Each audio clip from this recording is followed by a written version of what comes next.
Hello guys, তোমরা দেখতেই পাচ্ছ আমার কিচেন গার্ডেন।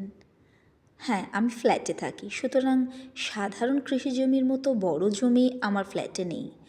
আছে অনেকগুলো ছোট ছোট টব, এবং সেই টবেই একসময় একটা ছোট্ট পুঁইশাক গাছের গোড়া পুঁতে দেওয়া হয়েছিল, এবং সেই গোড়া থেকেই এই গাছটি হয়েছে।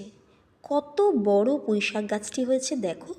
আমি পুরো পুঁইশাকটা তুলেছি আজকে, এবং আমার এই কিচেন গার্ডেনের শাক দিয়ে আজকে চচ্চড়ি বানাবো।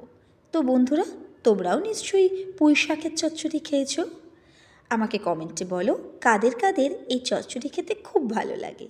আর দেখো, এটা আমার দেশের বাড়ির বেগুন।